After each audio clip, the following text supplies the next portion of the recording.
ABC 30 Action News presents live coverage of a very special event.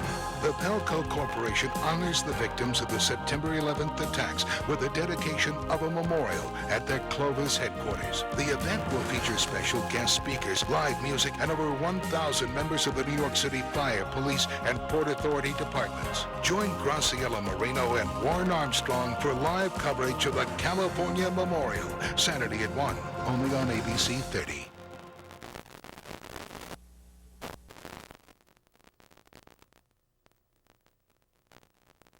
Just one more day now until the big dedication of the California Memorial. More than 1,100 New York City police officers and firefighters and Port Authority officers have arrived here in the Valley for that ceremony. It takes place tomorrow at the headquarters of the Pelco Company in Clovis. We have team coverage tonight, beginning with Action News reporter Kevin Quinn. Kevin? Well, Nancy, the firefighters and officers seemed amazed by the hero's welcome they received this afternoon. They say that this weekend is one that they won't soon forget. As the planes landed, they were showered with water. And once the firefighters and officers exited, they were showered with Central Valley hospitality. Thank you for having us. New York Fire Battalion Chief Jack Pritchard was overwhelmed. I think it's wonderful. I thank you guys so much. 1,100 firefighters and police officers from the New York area are here for a memorial in the honor of those who died in the September terrorist attacks. Some of their families are here as well, like Michael Burns, who lost his father when Tower 2 collapsed. It means a lot. I don't know how to explain it, but it's just, it moves me. Thank you. Thank you, California. Thank you, country, for outreaching and your love and your support. We really needed it. Local firefighters displayed their support in different ways. Ken Yasunaga put this sticker on his engine's window in memory of those lost. We just want to show that we're supporting them and that there are brothers and sisters over there. Others gave heroes medals to the firefighters and officers as they arrived. Candidly, Battalion Chief Pritchard told us that many of these men and women are still assigned to Ground Zero and that they'll be back there Monday morning to continue cleanup. And it's taken its toll on the firefighters that are there every day. And this weekend away from it, I think it's going to be a big boost for us. By the way, the men and women we spoke with today are quick to shun the titles of hero. They say the true heroes are the ones who died trying to save others. Reporting live from Clovis tonight, I'm Kevin Quinn, ABC 30 Action News. Kevin, thanks very much. It's been an emotional journey for the New York firefighters, police, and Port Authority officers attending tomorrow's dedication. Action News reporter Deanna McQueen joins us live from the Fresno airport to continue our team coverage. Deanna? Warren, the New York heroes have finally arrived here in Fresno. They have a big weekend ahead of them, but already this has been an experience they won't soon forget. The chartered jumbo jet sat on the runway early this morning. Their destination, Fresno, California. More than 1,000 New York firefighters and police officers and their families waited patiently to board the planes for the whirlwind trip. They are thrilled they're being honored. This is very heartfelt that to have the love and support from the West Coast, and because it's happened on the East Coast, and this is very heartfelt. There's love and support have come from a lot of different places, and the only way that we can possibly repay anyone back. Some even brought pictures of the time they spent at Ground Zero to share with others. Just showing generosity is great on their part. I think we're capitalizing on their generosity, and it's amazing, you know. But if they're willing to take us out there, well, we want to go. All are eagerly anticipating tomorrow's memorial dedication. Just couldn't pass it up. After everything that's going on, it's just it's good to get away, you know. All of these officers are off duty this weekend, but you can be sure there are plenty others still on the job in New York who wish they were here too. Live in East Central Fresno, I'm Deanna McQueen, ABC 30 Action News.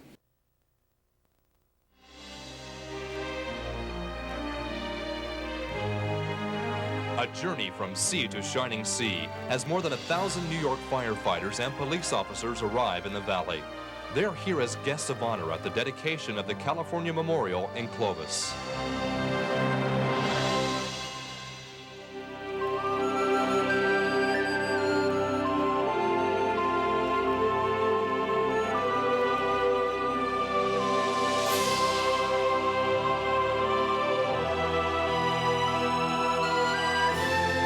afternoon, everyone, and welcome to this special live presentation from ABC 30. Sure glad you could join us. I'm Warren Armstrong. And I'm Graciela Moreno. For the next 2 hours, we will bring you the red, white, and blue dedication ceremony of this very special California memorial right here in Clovis. Well, as you can hear, we're going to have plenty of music at this live event, lots of it, plus a special appearance from the New York Fire Department's Drum and Fife Corps. In the audience are more than 1,000 New York police, firefighters, and Port Authority officers, along with family members of those lost trying to save others after the September 11th attacks. A poignant reminder of those losses can be found in the 400 empty chairs, each with a single yellow rose in front of the stage, one there for every missing hero. Action News anchor Nancy Osborne brings us the story behind the creation of the California Memorial. You can see the two towers. A huge explosion now raining debris on all of us. We better get out of the way. The painful images that filled our consciousness on September the 11th left America stunned.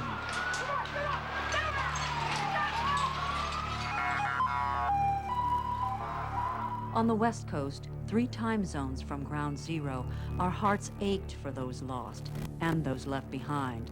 People wanted to offer help and support. It was the entire nation that was attacked. David McDonald of Pelco, an industry leader in video security systems, was among them. Before week's end, Pelco remote cameras were assisting recovery efforts. The heroism McDonald saw inspired a memorial issue of the company's magazine. It went to scores of New York police, firefighters, and NYNJ Port Authority offices. The response energized plans for a permanent memorial. At the country solidarity from coast to coast will be underscored by the fact that we're doing this in California. One element of the design would come from the Raymond Granite Quarry in the Sierra north of Fresno. Stonecutters have labored here since the late 1800s. Our hearts kind of went out to the people, and we really accelerated on getting it done so that this monument could be put in place. A duplicate of the original was also commissioned for a second memorial. It awaits shipment to New York. So too a second bronze plaque made where 4 generations of Willems have created messages of remembrance. You would have to be less than an American not to feel special about this one. Jeff Ashlock helped coordinate the project. Did this feel different to you? It definitely felt different. You could tell this was a labor of the heart. It wasn't just another job. When a New York firefighter raises the American flag over this memorial, a bridge to California, forged in tragedy, will be complete. Let's go live to the stage now. You're watching ABC 30's live coverage of today's dedication of the California Memorial. For 13 minutes, we watched what we thought was the worst air disaster imaginable. Then we watched as the second tower was hit. We realized at that instant, like the rest of the nation, that the United States of America was under attack. As both towers burned and bellowed smoke, we continued to watch as each tower crumbled and the streets of New York filled with dust and ash. We watched. Then when United Flight 93 fell into Pennsylvania, it almost became too much to bear, but we kept watching. And as the gravity of what was happening unfolded, we cried and we prayed. We closed our schools and our businesses, and we gathered together our friends and our family close to us and held them tightly. But ultimately, for those first horrible minutes, for those first horribly long hours, we could only watch. As you, the firefighters and police departments of New York and Port Authority alike, as you and your brothers and sisters rushed into action, we watched you. We have seen in your actions examples of bravery and sacrifice that will never leave us. We have seen examples of courage and honor that have truly changed every life of every American. And that is why we're here today. I speak not only for the Central Valley and for California, but the entire nation when I say that you and the fallen heroes of September 11th will always be in our hearts. Your strength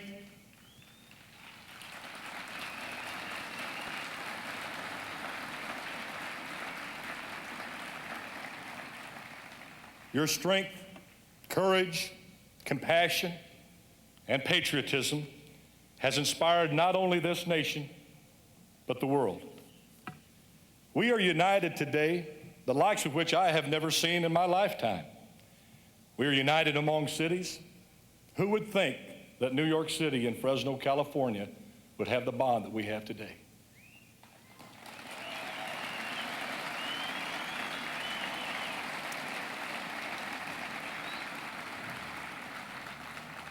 We are united among races, among religions, among generations.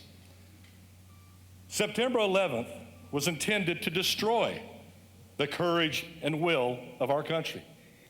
And yes, the terrorists were successful in destroying two magnificent towers that represented America's material might, and in the process destroy the earthly lives of thousands of innocent people. But even so, even with so much devastation and pain that they wrought with that attack, their plan has failed. Because in the final analysis, they nor any other terrorists will ever be able to destroy the true Twin Towers of America, the two towers that truly define the spirit of this country and has seen us through a depression and 2 world wars.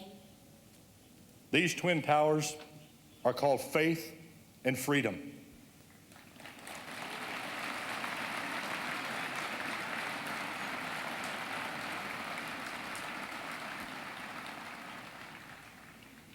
And these Twin Towers are indestructible because they were not formed in the heart and souls of our people by the mortal hands of man, but by the hands of the God Almighty himself. At this time, I would like to ask Chaplain Jim Howarth from the California Highway Patrol to lead us in invocation and prayer.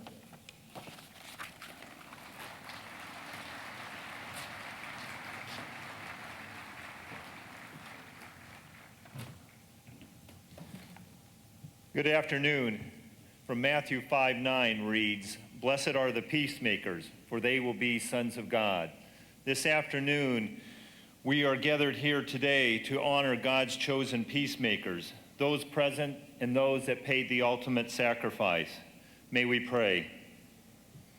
We come to you, Father God, with a sad but yet grateful heart. We are mournful as we look at these 400 empty chairs representing those that gave their life. They have given of the greatest gift, the gift of their lives so that we may live in freedom and peace. We are grateful for your ordained peacemakers.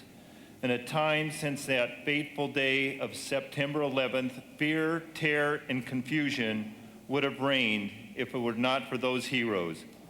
In Matthew, it refers to blessed be the peacemakers, and we ask a continuance of that promise. But we also thank you for what they have given to us. We're blessed due to their bravery, unselfish wavering from the call of duty and justice. None wavered, even to the point of death. It is today that we come to honor all those firefighters and peace officers, all bringing peace, all peacemakers. Our nation, state, and cities owe them with all we hold close. It is because of their action that makes the United States of America the greatest nation in the world. Bless this time, be present now and forevermore with all of us and all of our families. This time is yours, God, and unto you all the honor, glory, and praise. Amen.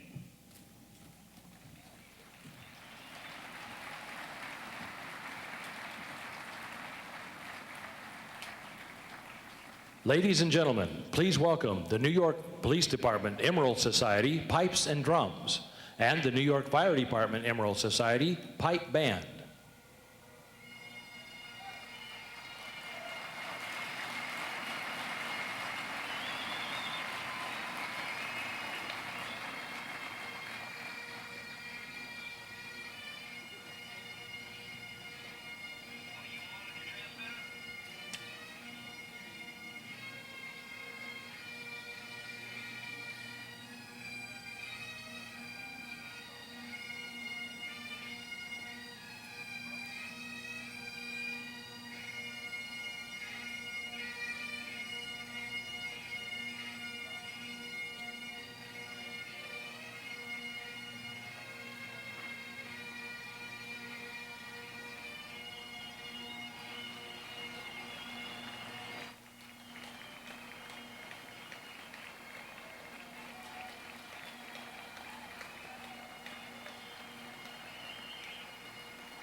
The New York Police and Fire Department Emerald Societies are joined today by Fresno and Clovis Police Department Honor Guard representatives.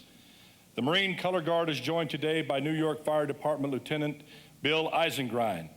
Lieutenant Eisengrein is the firefighter on the left of the scene in the now famous photo of our flag being raised at Ground Zero. Ladies and gentlemen, will you now please stand and face the monument for the raising of the flag and the singing of our national anthem.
Oh, say, can you see by the dawn's early light what so proudly we hailed at the twilight's last gleaming, whose broad stripes and bright stars through the perilous fight o'er the ramparts we watched were so gallantly streaming, and the rockets' red glare, the bombs bursting in air, gave proof through the night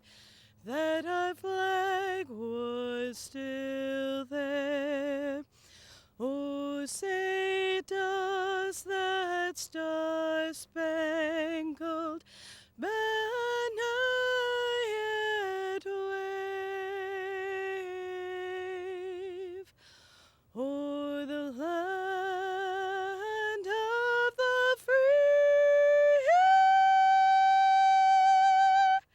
and the home of the brave?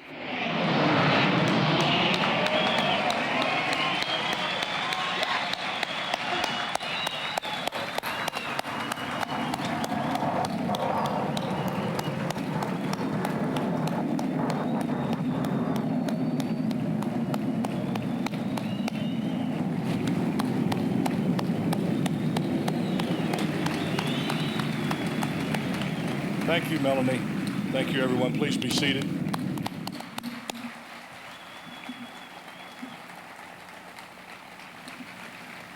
Before I introduce our next speaker, I'd like to take a moment to acknowledge the great support for this event we have received from the United States Air Force. If I may, I'd like to ask General Douglas Pearson to stand and be recognized. Thank you, General.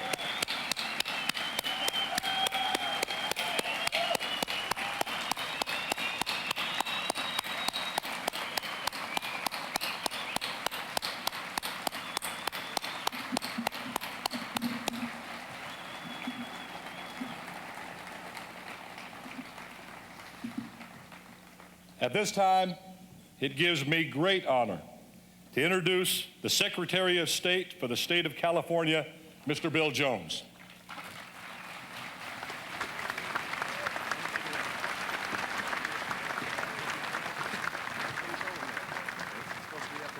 Thank you, Mr. Mayor. Good afternoon. To our friends from New York, on behalf of the state of California, welcome. A warm welcome and a beautiful day. You brought great weather.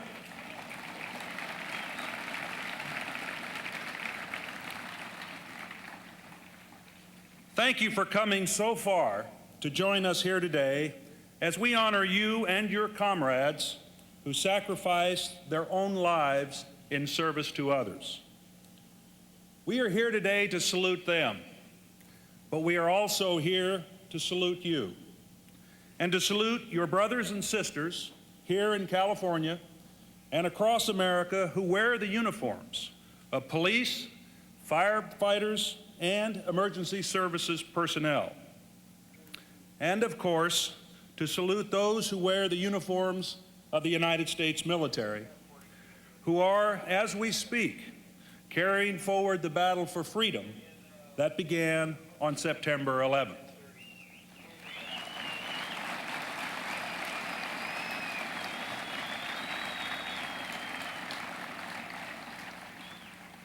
You and your departed colleagues were the first to respond when war struck home that day. You helped save thousands of lives. And since that day, the stories of your bravery and heroism have helped all Americans to carry on. We need you now more than ever, not just to answer the call of emergency, but to serve as examples of faith and courage we must all summon in our continuing fight against terror and evil.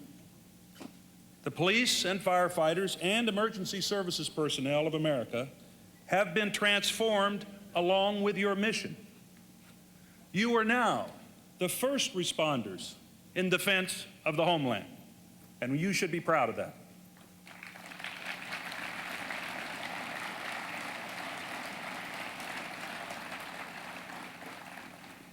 Yet, as you know so well, you have always been the heroes who walk among us, saving lives and serving others. But now you are also ambassadors. You carry with you the message of unity and duty and fearlessness that we need to hear, that we want to hear. And yes, you give us great strength. I know there is a firefighter saying, all gave some, and some gave all. For what all of you give to all of us, courage, hope, and a renewed faith in the power greater than us all, we cannot thank you enough.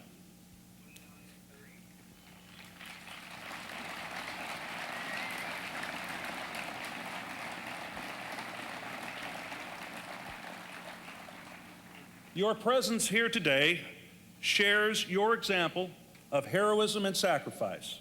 Your presence bolsters our men and women in uniform who are gathered here alongside you today. Your presence advertises to our youth the ideals of service and honor. And my friends at Pelco hope that in bringing you here today, we can demonstrate to you what you mean to us and to the entire nation. from the city streets of Manhattan to the main street of Clovis, California.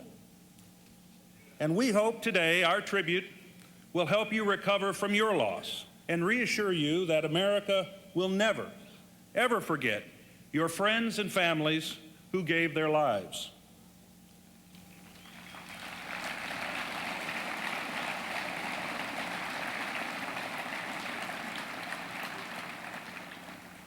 We hope, too, that you will enjoy the events and the fellowship of your colleagues here in California. But we can never repay you or your fallen brothers and sisters for what you have done for us.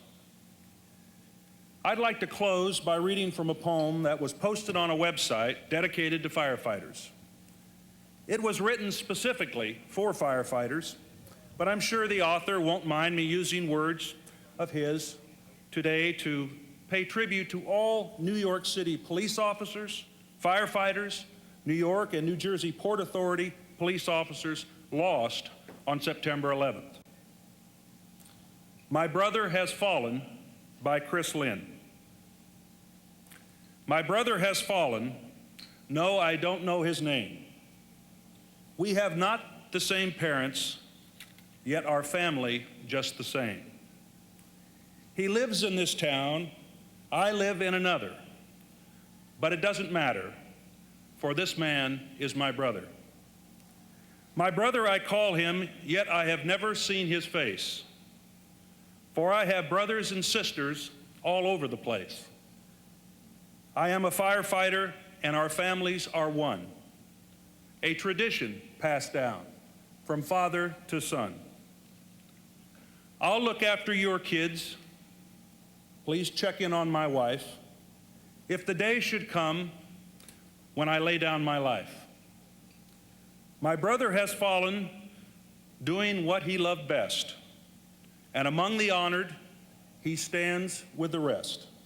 For a mile in dress uniform, here everyone stands. For my brother has fallen, God, into your hands. September 11th, 2001. Let us never forget. And on behalf of the people of the state of California, we salute you, we thank you, God bless you, and God bless America.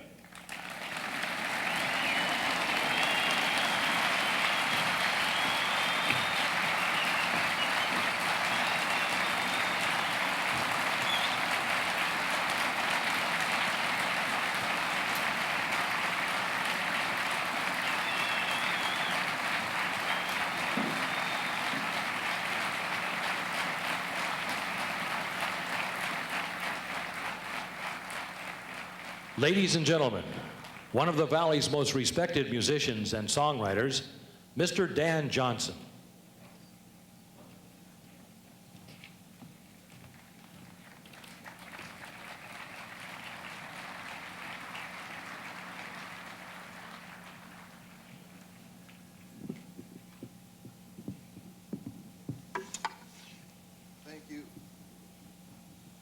I'd like to do a song for you today written by Mr. Tom Paxton, a very special song, and I hope it's as meaningful for you as it is for me.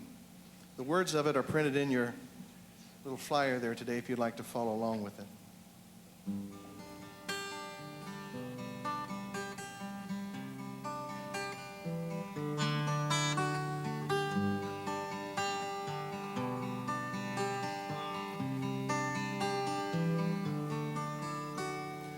First plane hit the tower right after I came in. It left a gaping, fiery hole where officers had been. We stood and watched in horror as we saw the first ones fall. Then someone yelled, "Get out, get out. They're trying to kill us all." I grabbed the pictures from my desk and joined the flight for life. With every step I called the name of my children and my wife. And then we heard them coming from several floors below. A crowd of firefighters with their heavy gear in tow. Now every time I try to sleep, I'm haunted by the sound of firemen pounding up the stairs while we were running down. When we met them on the stairs, they said we were too slow. Get out, they yelled at us. The whole thing's gonna go. They didn't have to tell us twice. We'd seen the world on fire. We kept on running down the stairs. They kept climbing higher. Now every time I try to sleep, I'm haunted by the sound of firemen pounding up the stairs while we were running down.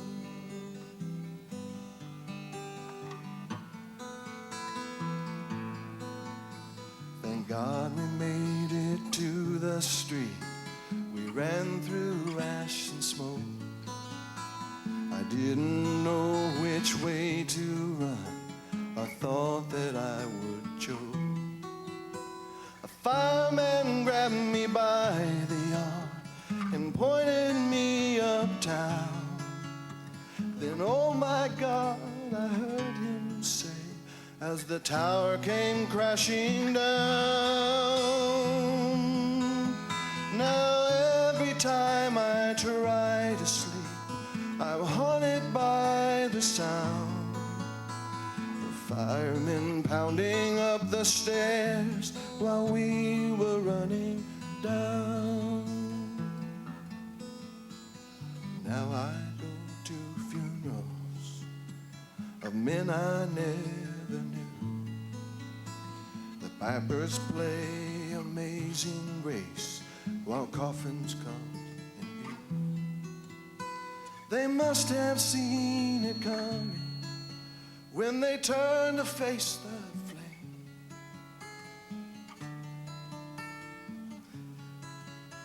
They sent us down to safety, but they kept climbing high.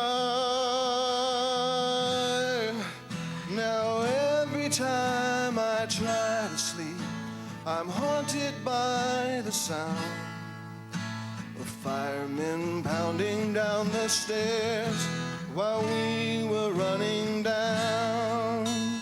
Firemen pounding up those stairs while we were running down.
I'd like to take a moment to recognize another special guest within our audience and to tell you a little of his story.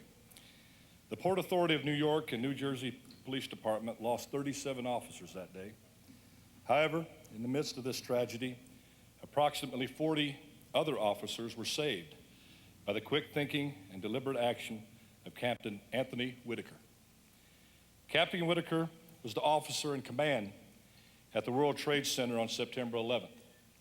At a time when 40 people under his command were poised to enter the building, Captain Whitaker decided the building was too unstable and posted them in other areas. Moments later, the building collapsed. These officers credit Captain Whitaker with saving their lives. Captain Whitaker, if you would please stand so that we may recognize you and thank you for your efforts.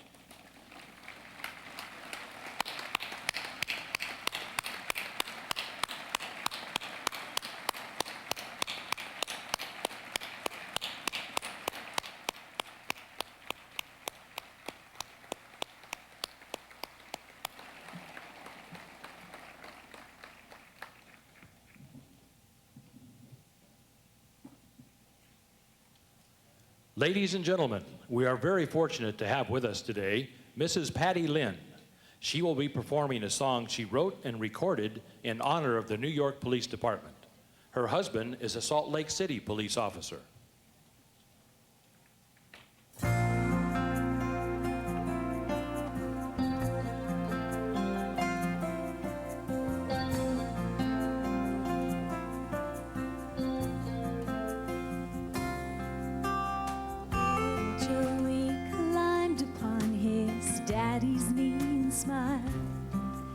Said, don't you know I'm gonna be a policeman in a while?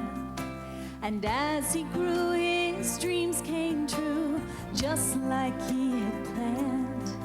And he knew he'd bring some good to this world in the line of duty. He's more than just a hero to his children and his wife. Protects and serves the human race, even if it means his life. He goes above and beyond the duty of his call. Never once did he think he could fall in the line of duty.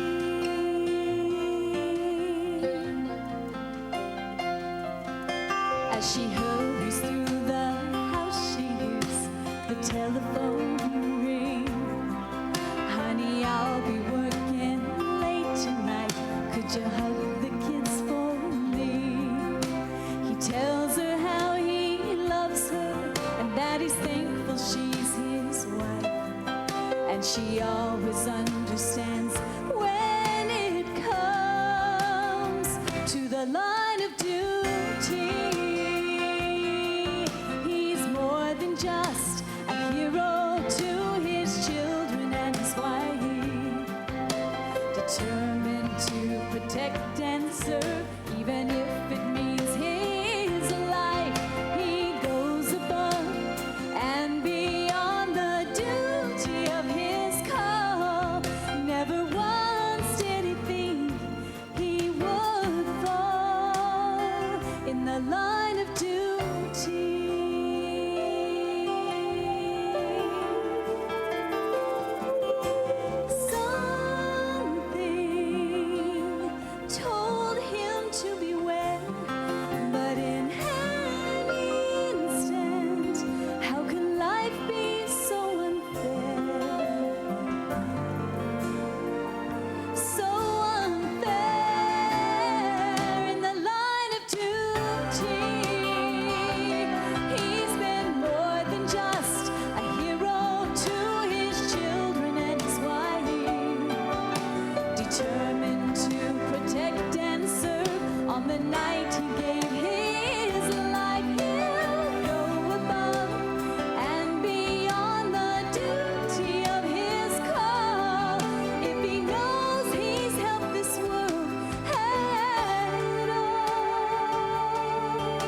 Thank you, Patti.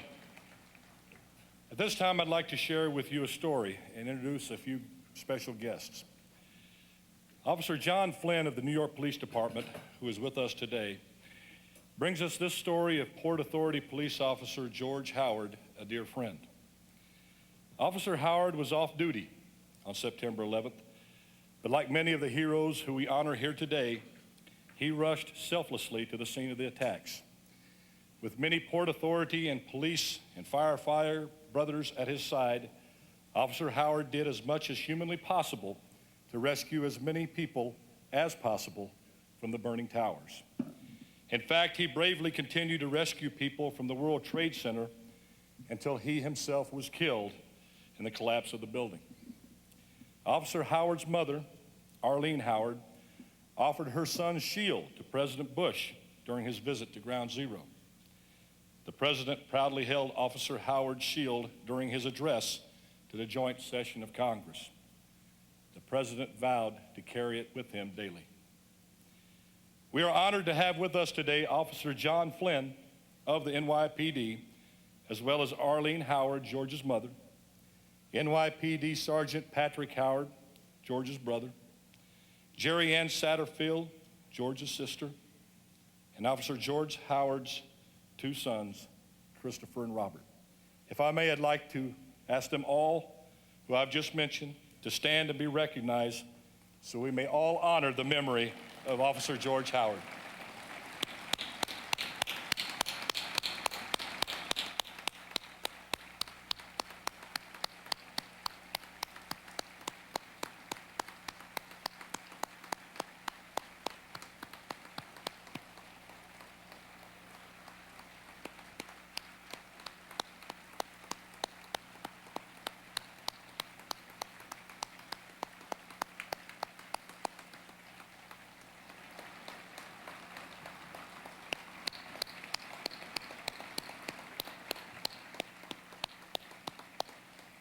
Additionally, I'd like to ask all the family members of fallen officers and firefighters who are here with us today to stand and be recognized. Please stand.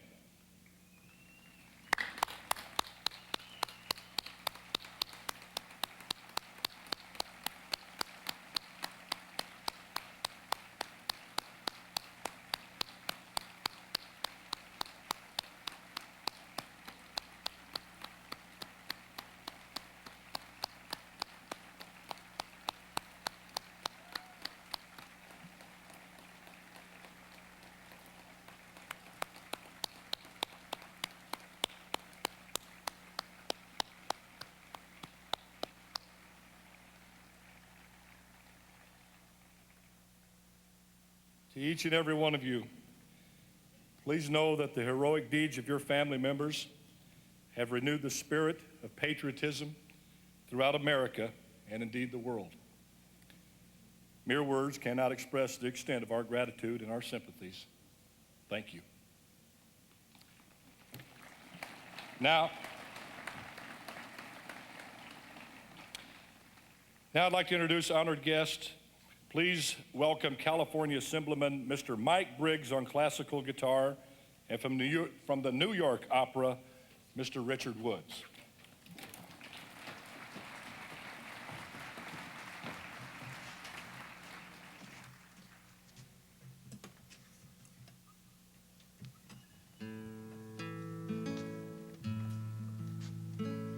Oh, beautiful for spacious skies, for amber waves of grain, for purple mountains' majesties, above the fruited plain.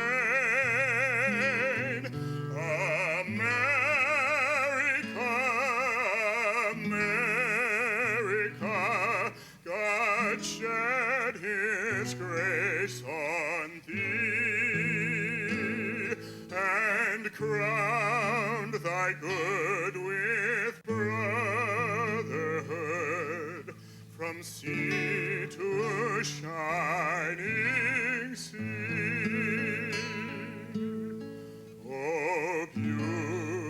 beautiful for patriot dreams that seems beyond the years. Oh, thine alabaster cities gleam, undimmed by human tears. America, America, God shed his grace on thee and crowned thy good with brotherhood. From sea to shining sea.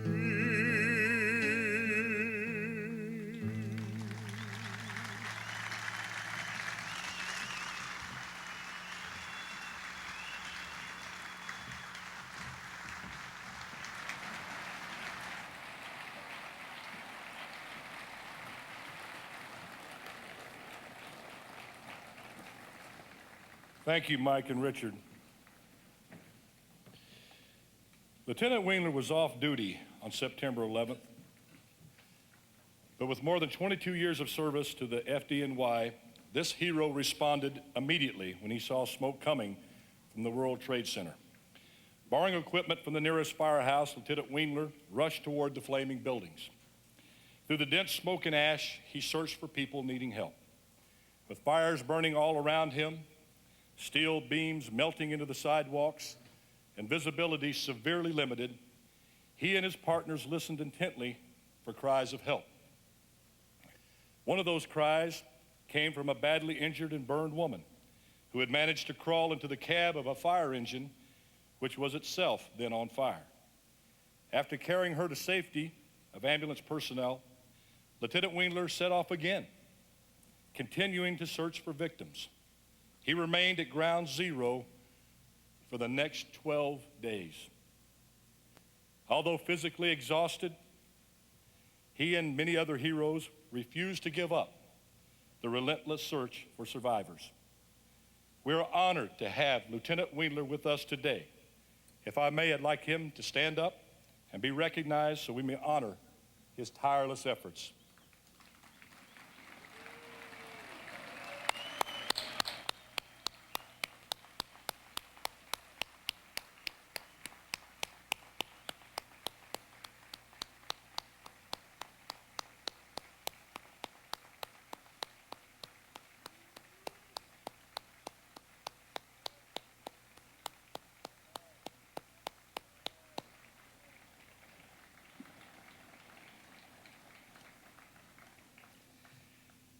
At this time, it gives me great honor to introduce the United States House of Representatives, California Congressman George Radanovich.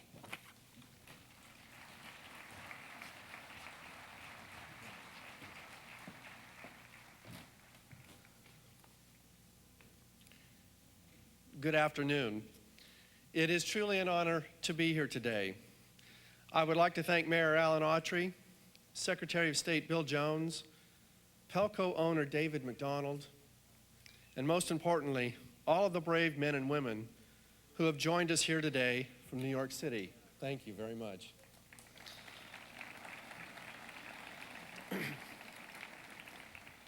David, this is truly a remarkable memorial and a testament to your patriotism. I thank you very much.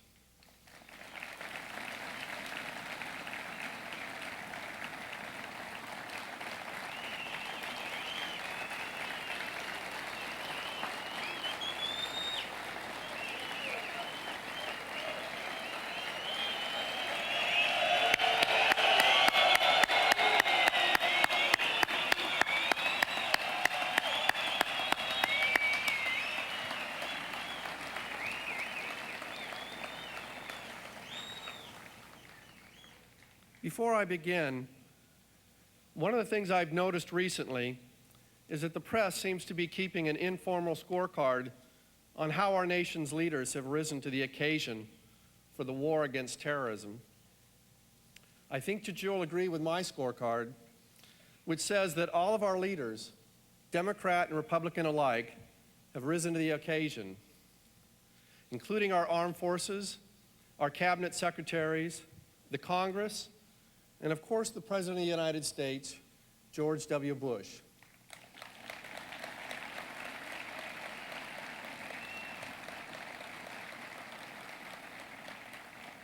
And right now, I just want to say for the record that I stand united with President Bush in his resolve to punish those who committed the murderous acts of September 11th, 2001. They can run, but they cannot hide.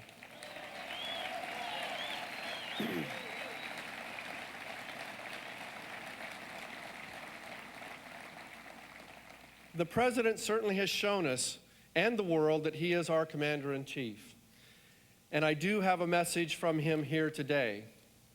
He says, "I am sorry that I could not join you here today, but I want to extend my thanks to the people at Pelco for constructing this wonderful memorial for our fallen heroes in New York City, the New York City Fire and Police Departments.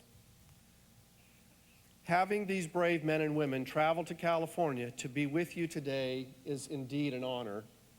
I thank you for hosting them. On behalf of a grateful nation, I again thank each and every one of New York's bravest and finest for their service. They continue to be an inspiration to us all." End of quote. It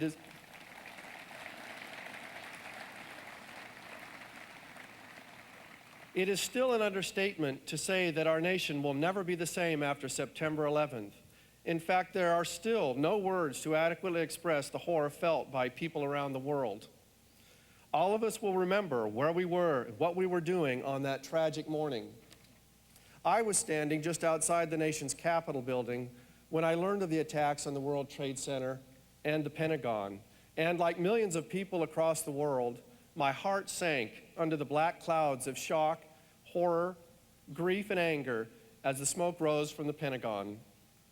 Like you, my thoughts immediately turned to my family, my wonderful wife, Effie, my son, King, my mom, my 7 brothers and sisters, as well as to the thousands of families and friends like you here with us today from New York. I spent the remainder of that day at my home in Washington with my family and my staff, watching the news unfold and the events of the day grow more and more painful to watch. But there were 2 things that day that gave me strength, gave me solace, and gave me inspiration on perhaps the worst day in American history. The first was and continues to be the American people. In the midst of the mourning and terror of that day, there resonated a unity I think the world has never seen before. And I know that I had never experienced such a feeling. Families and friends gathered together at their homes, colleagues gathered around the office televisions, makeshift memorials sprouted up across the country, and the world sent their prayers. In Washington, Republicans and Democrats, congressmen and senators gathered on the U.S. Capitol steps and sang "God Bless America." And America is truly best, even in this horrible tragedy. Our attackers soon realized that they did not gain respect for their cause, they damned it. They did not make us forever fearful, they awoke a sleeping giant and bonded our resolve. They did not divide the United States of America, they brought us together. The world remembered that when roused, Americans are righteous in our outrage, terrible in our force. When provoked by this level of barbarism, we will bear any suffering, pay any cost, and go any length in the pursuit of justice. My second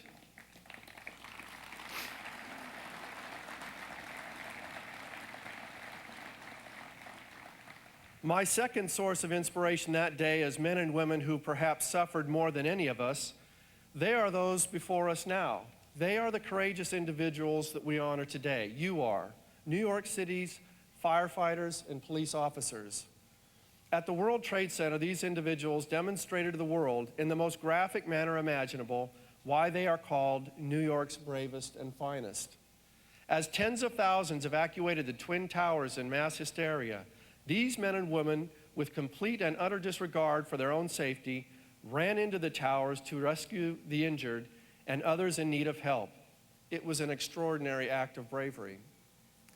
Although America can be at times a country with a short memory, I am sure that America, indeed the entire world, will never, ever forget the bravery the men and women of the New York City Fire and Police Departments displayed on September 11th.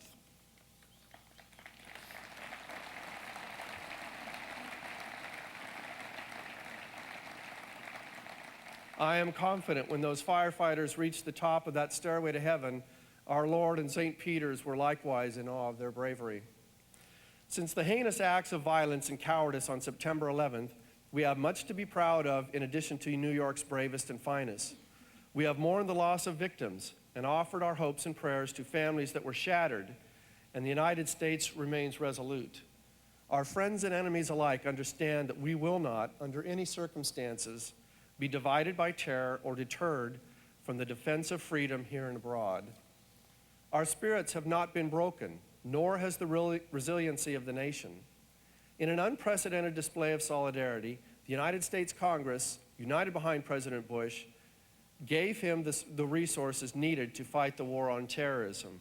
We passed legislation to support our armed forces, which together represent the most lethal military machine in the world. We passed legislation to strengthen law enforcement here and at home and sharpen intelligence capabilities to help keep the world safe from evildoers. We passed legislation to keep our skies safe and our airports secure, mandating that all security screeners be Americans, be well-trained, and meet strict federal regulations.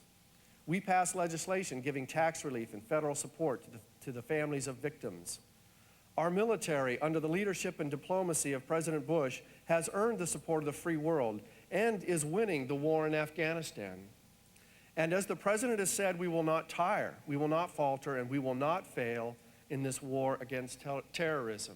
We will prevail. But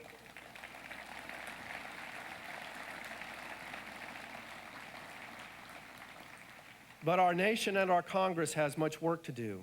While we must defeat the terrorist network possible for the attacks on the World Trade Center and the Pentagon, we must also prepare for the emerging threats that we will face in the next decade and beyond. On September 11th, new dangers arrived sooner than expected. With new technologies emerging almost every day, we must expect that other dangers will emerge quickly and with little notice. Our nation has changed forever, but I know that we are ready to meet the challenges of the future. 3 years before his death, in the midst of the Civil War, President Abraham Lincoln wrote these words in a letter to Congress. The dogmas of the quiet past are inadequate to the stormy present. The occasion is pile high with difficulty, and we must rise to that occasion. As our case is new, so must we think anew and act anew. We must disenthrall ourselves, and then we shall save our country. I know that the American people behind Congress and behind our president, we can heed Lincoln's words, meet new challenges, and defeat the new faces of evil we face today.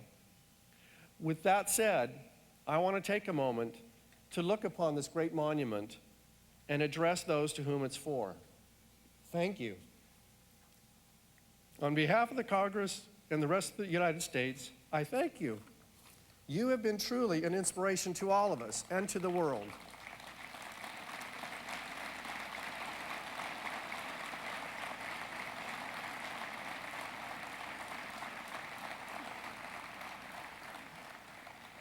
Your tireless efforts and determination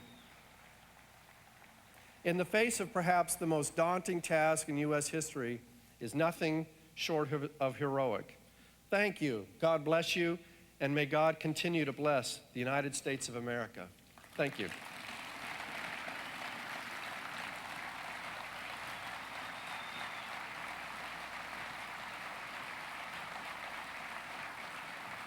Ladies and gentlemen, singer and recording artist Randy Deaver performing God Bless the USA.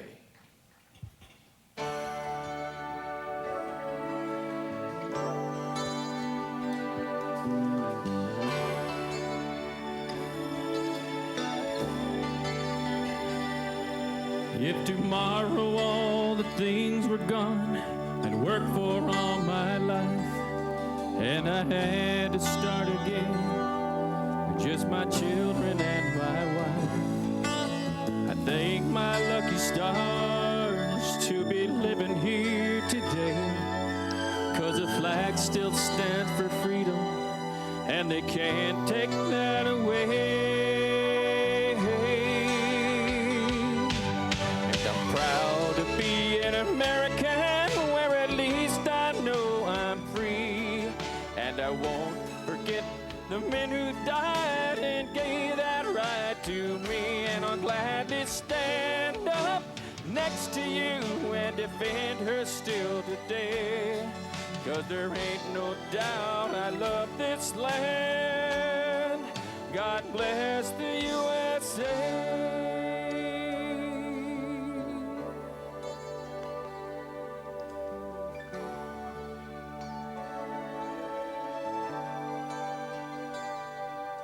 From the lakes of Minnesota to the hills of Tennessee, across the plains of Texas, from sea to shining sea, from Detroit down to Houston, from New York to LA. Well, there's pride in every American heart, and it's time we stand and say, yeah. And I'm proud to be an American, where at least I know I'm free. And I won't forget the men who died and gave that right to me. And I'll gladly stand up next to you and defend her still today. 'Cause there ain't no doubt I love this land. God bless the USA.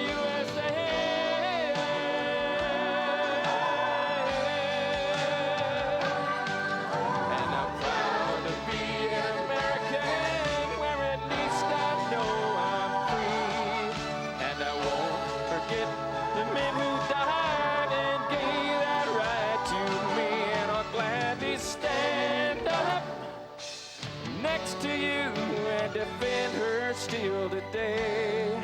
'Cause there ain't no doubt I love this land. God bless the USA.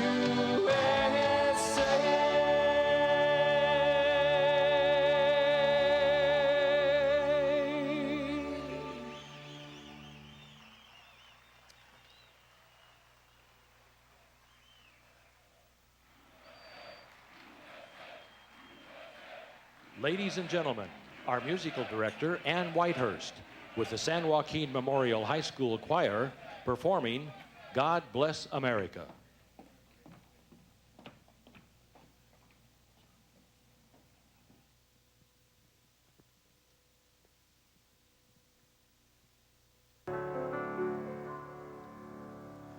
America, America, my home, sweet home.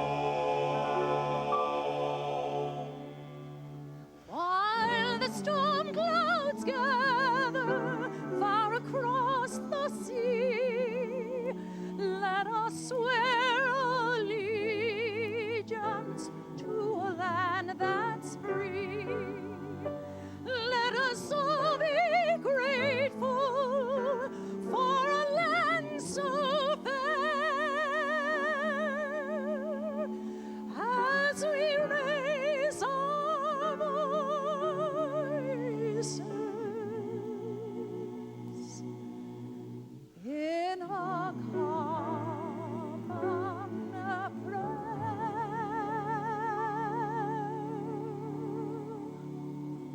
This is KFSN TV, Fresno. You're watching ABC 30's live coverage of today's dedication ceremony of the California Memorial for the Victims and Heroes of September 11th. I'm Warren Armstrong along with Graciela Moreno.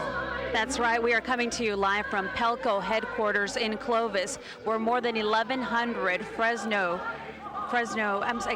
New York police officers, firefighters, and Port Authority officers are here this evening for this live special memorial, California Memorial. Currently on stage, Ann Sullivan Whitehurst singing God Bless America. Let's return to the stage for our second hour of our live coverage.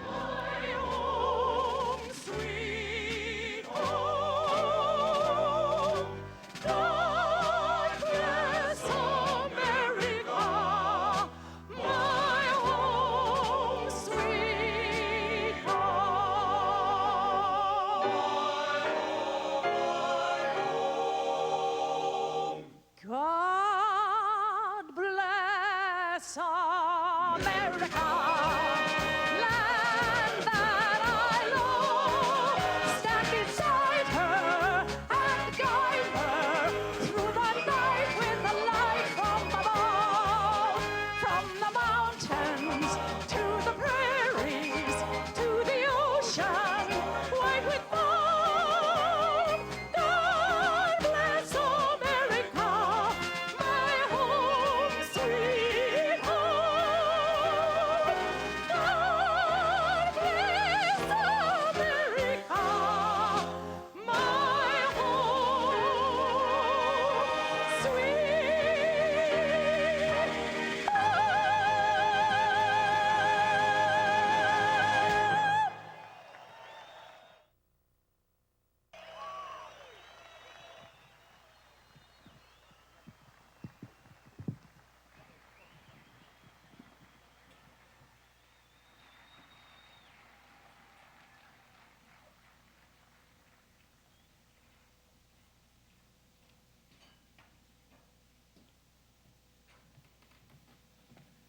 Well, if that doesn't get your fire burning, then your wood's wet.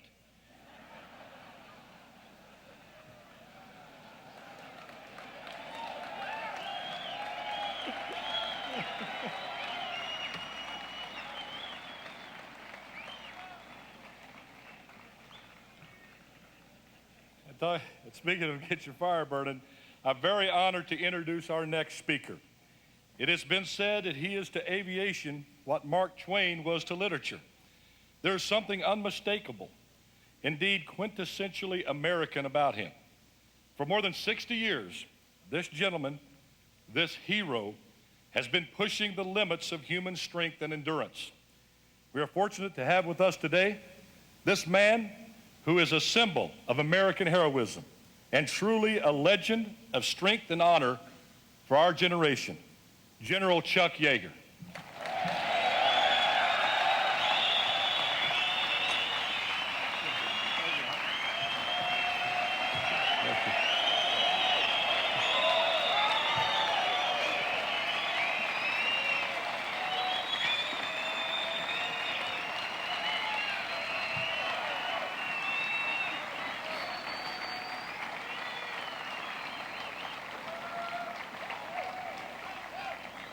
Thank you very much. Now you're cutting into my speech. I want to thank Mr. David McDonald for inviting me down here to honor some very outstanding heroes. Having been in the military for a long, long time, I've learned to respect what bravery means. I suppose I was a normal kid raised here in America. I was a Boy Scout. My parents taught me what integrity meant. And when I enlisted in the Army Air Corps in September 1941, I said to myself, it is a time for me to honor my flag and my country. And I've lived that attitude throughout my entire career. Now, on September the 11th, all of you in the New York City Police Department and the Fire Department most certainly exhibited outstanding heroism. Now, we've got a bunch of empty chairs down here in front of us, but they really aren't empty. Every one contains a memory that you, their comrades, will cherish the rest of your life.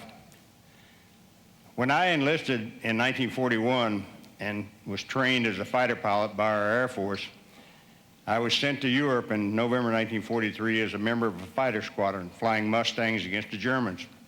There were 30 pilots in our squadron. In 17 months, 21 of them got killed. So death, to me, was relatively close, except the guy got killed about 800 miles from our base, and the only relation that I had to him was his empty bunk when we came back. I returned from overseas rather after getting shot down and in occupied France and evading through the Pyrenees Mountains, and was interned in Spain.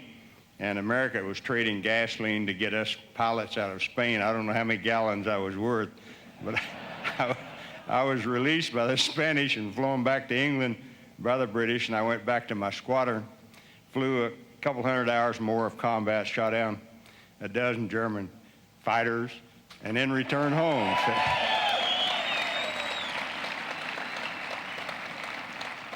So, when I returned home and was trained by the Air Force as a test pilot and was sent to Muroc Air Base, which is now Edwards Air Force Base, seeing death became a lot closer. Basically, from 1945 till 1954, more than 30 pilots lost their lives there doing research flying to develop weapon systems that we would use in fighting wars. And I think the hardest thing that I was asked to do by our Air Force was to escort a body home of one of the guys, one of your companions who had lost his life. And I know you supervisory personnel in the police department and the fire department are faced with this, not every day, but you most certainly were loaded after September the 11th. And that's to tell a father and mother why their son had to die and you didn't. Basically, the only thing you can explain to them, he did and got killed doing what he loved to do. And that's about the only explanation you can give.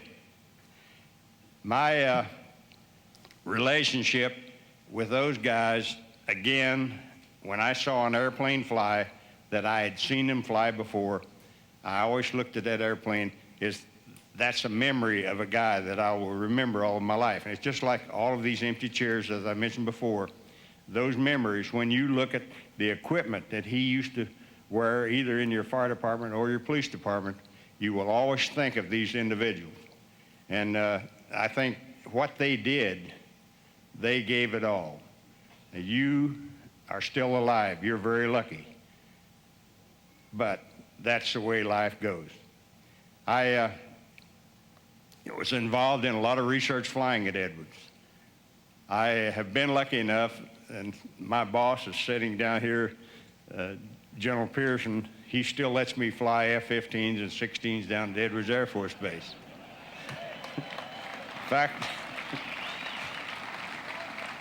if I wasn't up here talking, I would have gotten to fly an F-15 up here today, and I'm really mad about it. But anyway, I am really honored to meet a lot of the fire department fellows and a lot of the police department fellows, because you guys on September the 11th, you know, demonstrated what a lot of the Navy guys did in World War II when we were first exposed to kamikaze. It's very difficult to protect your country from people who are willing to die for the cause. I know, and you decreased the amount of damage they did, and like General Colin Powell said, you give us bin Laden or you're going to suffer. They didn't give us bin Laden, and they sure as hell are suffering. So.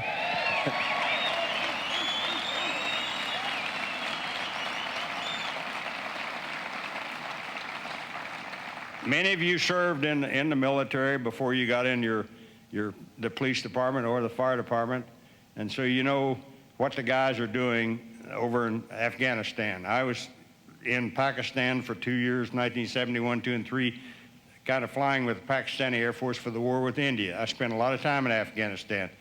There's many, many holes in the ground, and in fact, there's a hell of a lot more over there since our Air Force moved over there too. And consequently, our military guys over there know exactly what they're doing, and they're doing exactly the right thing, and that's keeping casualties down and making the people suffer who harbored all of these terrorists. And again, it's very, very nice of you firemen and policemen to take the time to fly out here from New York, especially when Mr. McDonald foots the bill.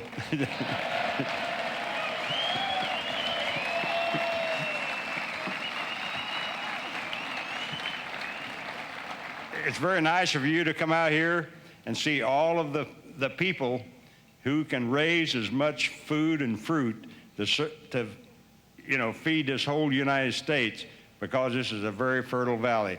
There's a lot of Armenians, Dennis Barnagian, who is instrumental for me being here today, and I think it's wonderful that you now get exposed to a little bit of California hospitality. I'm a West by God Virginian myself, but I sort of like it out here. And consequently, again, Mr. McDonald, thank you very much for inviting me out here. And you fellas, don't ever forget the memories that are sitting in these seats here today. Thank you very much.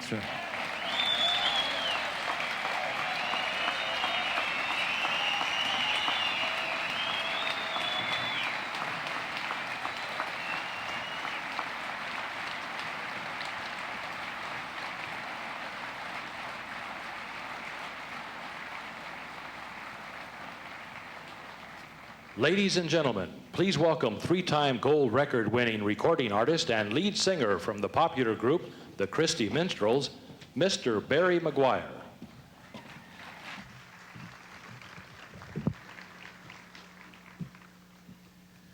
Well, good afternoon, folks. I'm a folk singer. That means I sing songs that folks can sing. Pretty simple. So you're all going to have to sing along with me, okay? I want you to clap your hands, stomp your feet, slap on the back of the person's head sitting in front of you there, as long as it's in time to the music. And sing it out. You all know this song. Here we go. This land is your land. This land is my land. From California to the New York Island, from the Redwood Forest to the Gulf Stream water. Oh, this land was made for you and me. Come on, do it again. This land is your land. This land is my land. From California to the New York Island, from the Redwood Forest to the Gulf Stream water. All this land was made for you and me. As I went walking that river to highway, I saw above me an endless skyway. I saw below me a golden valley. Oh, this land was made for you and me. Everybody now, come on. This land is your land. This land is, come on, from California to the New York Island, from the Redwood Forest to the Gulf Stream water. Come on now, this land was made for you and me. I roamed and rambled, my footsteps led me to the sparkling sands of your diamond desert, and all around me a voice was calling, saying this land was made for you and me. Everybody, this land is your land. This land is my land. From California, yeah, to the New York Island, from the Redwood Forest to the Gulf Stream water. Everybody now, this land was made for you and me. As I went strolling, yeah, the sun was shining, wheat fields waving, and the dust clouds rolling, and all around me, that voice was calling, yeah, this land was made for you. Last time, everybody, this land is your land. This land is my land. From California to the New York Island, from the Redwood Forest to the Gulf Stream water. Oh, this land was made for you and me. Oh, yeah, this land was made for you. Last time, everybody, oh, this land was made for you and me.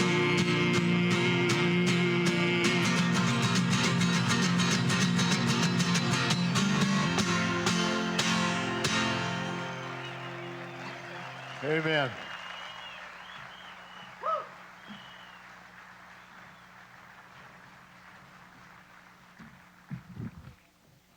Thank you, Barry. Ladies and gentlemen, I'd like to take a moment to introduce one of our last speakers for today. The following gentleman has a very personal connection to the events of September 11th. He will be sharing with us stories and memories of the events at Ground Zero. Stories from a point of view that many of us are only beginning to comprehend. I'm sure you will find his words to be very inspiring. Please welcome New York City Police Department Deputy Commissioner George Garasso.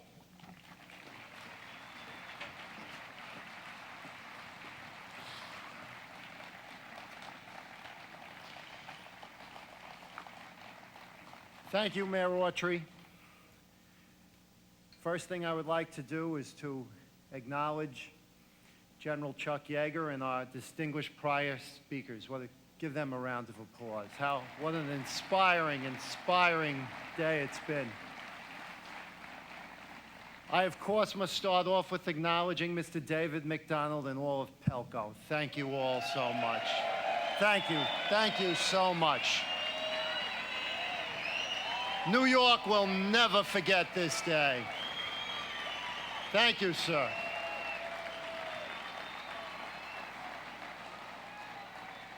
I want to acknowledge the families and friends of the valiant passengers and crew of United Flight 93 who are also part of this memorial dedication.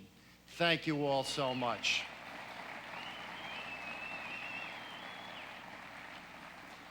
I want to acknowledge all of the members and family members of the New York Fire Department that are here today, the Port Authority Police Department, and the New York City Police Department. Thank you all, brothers and sisters, for being here. On behalf of Mayor Rudolph Giuliani and on behalf of Police Commissioner Bernard Kerik, it is truly an honor to be representing the city of New York as part of this memorial dedication. Our heroes deserve no less, and we are truly all grateful to Pelco, the cities of Fresno and Clovis, and our brother and sister firefighters and police officers from the entire state of California for making this possible. Thank you all so much.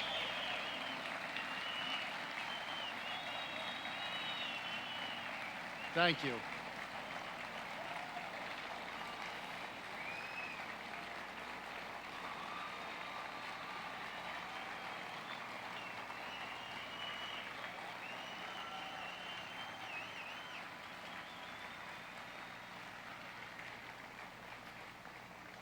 If I may now have your attention for a moment, I would like to read a letter from Mayor Giuliani with respect to today's event. Dear friends, I would like to extend greetings to everyone attending today's dedication ceremony for a memorial built in loving memory of those who were lost on September 11th, hosted by Pelco. As we reflect on the tragedies that have befallen our city and nation, we also recognize the courage and strength that all Americans have shown during these trying times. As we will never forget the attacks of September 11, we also resolve to carry on. Today's event is a wonderful indication of our nation's perseverance and loving spirit. All New Yorkers have been touched by the generosity and support we have received from across the country.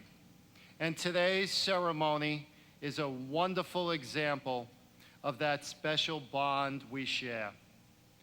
As all Americans have, you have come together for a special cause, and the response of Pelco will forever honor the memory of all those who were lost. I recognize President and CEO David L. McDonald and everyone associated with making this memorial a reality. Please accept my best wishes for a memorable event. Sincerely, Rudolph W. Giuliani, Mayor of the City of New York.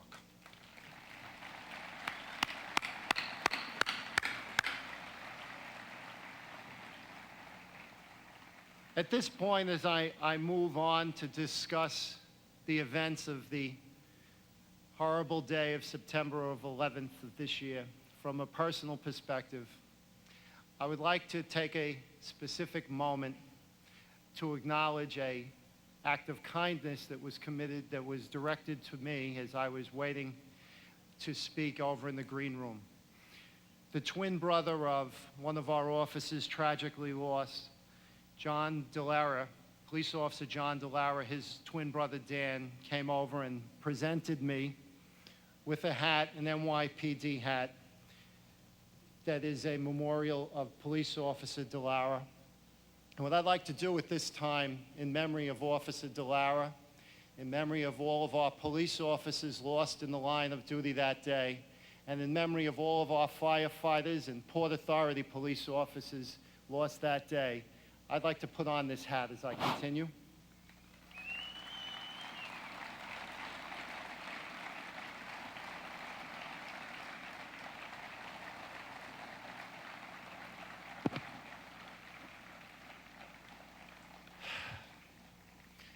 I'll never forget how that day began for me. I was on my way into work at police headquarters, and I happened to be on the telephone with someone from the First Deputy Commissioner's office. Our First Deputy Commissioner, Joe Dunn, was trying to reach me. I had just got through the Midtown Tunnel, and I was approaching the FDR southbound off of 34th Street as we were managing the call.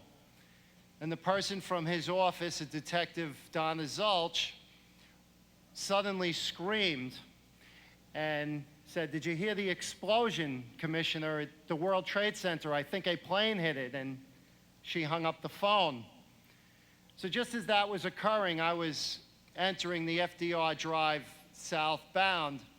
So I immediately looked at the time on the clock, and I'll never forget the time. It was 8:48. And on New York News Radio, there's a station, News Radio 88. It's traffic and weather at the 8th. So I said, let me put that on. They're going to have a traffic helicopter up. So I put it on, and I started hearing the correspondence report of a massive hole in a plane hitting the World Trade Center. And as I was hearing that and trying to connect and absorb in my mind what that all meant, I looked up, and if anyone has ever traveled on the FDR Drive southbound, one could remember what a beautiful view one used to get of the Twin Towers from that vantage point, especially on the type of crystal clear blue day, as was the case of the morning of September 11th. And I looked up, and I saw it. And what will always remain indelibly imprinted in my mind was the size of the hole. It was just huge, huge beyond belief. And out of that hole was bellowing this thick, horrible black smoke. I immediately accelerated the police vehicle, and I made my way into police headquarters. And my office was on the 14th floor, and I was making my way in, and I happened to see the person, Detective Zulch, who I was on the phone with. And we connected again, and there was this big television in that office, and we were looking at it together. And at that moment, I saw the explosion of the South Tower being hit. And at that moment, a chill literally ran down my spine as I realized the city of New York was under an air attack. I ran down the hall to my office. I grabbed a couple of my trusted men, a Detective John Totaro and a Sergeant Marty Gleason, who was here with me today. And we began racing on foot to the scene of the event. As we were making it there, which is about a 5 or 6 block walk from police headquarters, we took a turn down the street, VC Street.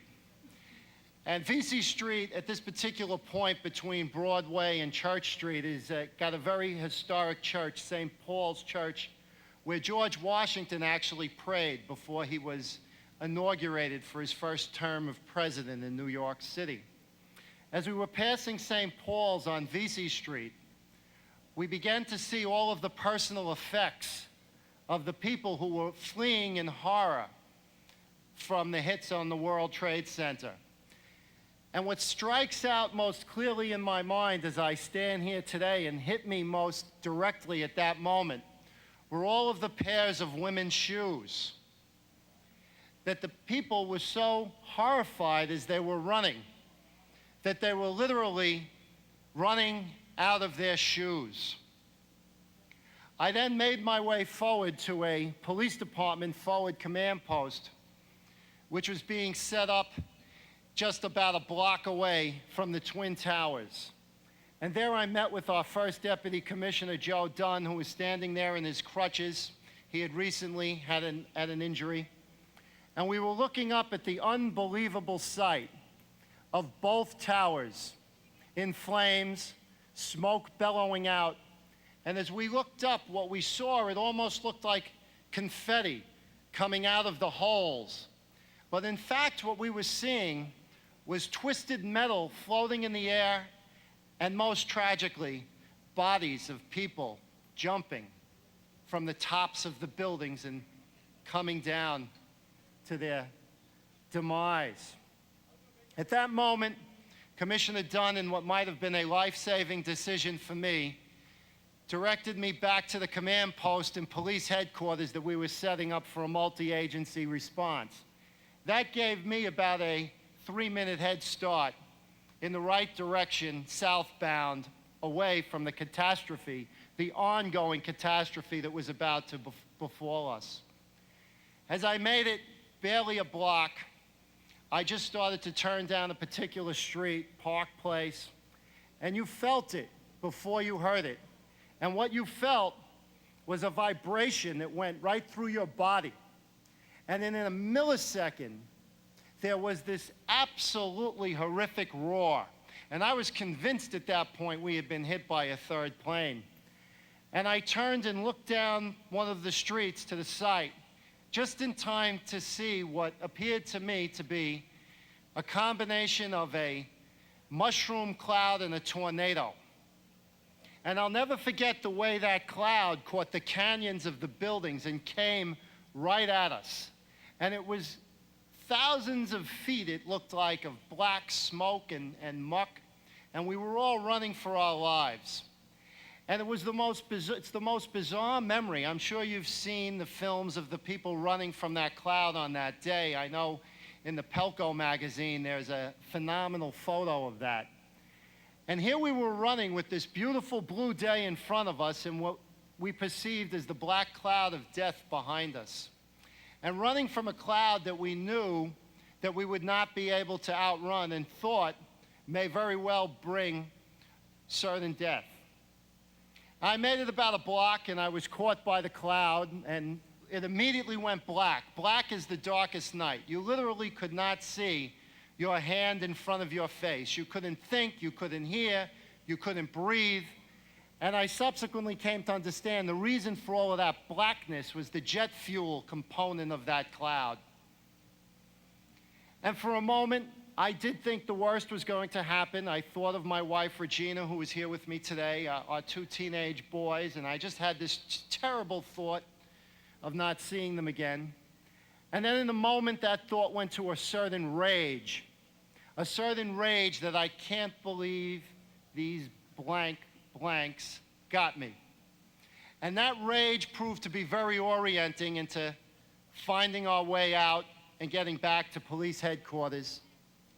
Rage can be a good thing sometimes. And I'll never forget when we got back to police headquarters and I made it to our command center, our operations command on the 8th floor, how everyone was working together. There was a sense of quiet, a sense of focus, a sense of calm, a sense of purpose to do everything we could do in the context of the most unimaginable catastrophe, to pull the city of New York out of it and to recover as best as we could. And we did. As links on a chain, we collectively did. And we worked in ways and did things that we could not have thought of or dreamed of before that day to help pull the city of New York out of this horrible catastrophe. And as I discuss this from my personal perspective, and the horror of that incident, I want to make the point that we must never forget that while this attack was certainly the greatest mass murder in the history of the United States, the response to it was also by far the greatest rescue operation in the history of our country, where over 20,000 people were saved. Saved because of what our firemen ran into. Saved because of what our policemen ran into. While people were so frightened they were running out of their shoes, our uniformed services were running in to save them. And we must never, ever forget that.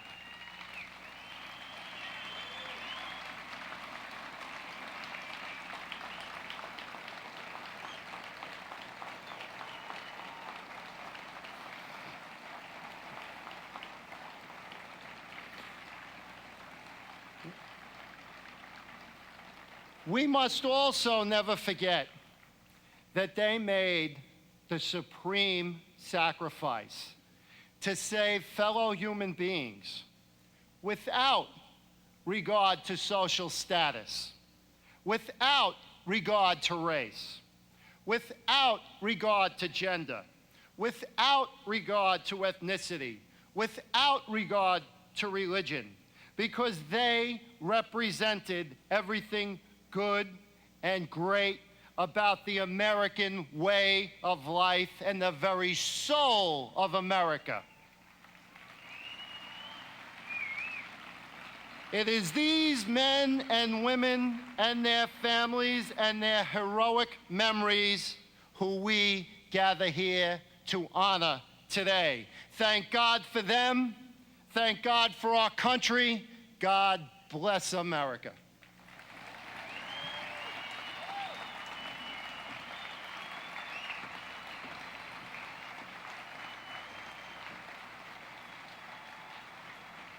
Ladies and gentlemen, please welcome Rhonda Grove performing You Are the Wind Beneath My Wings.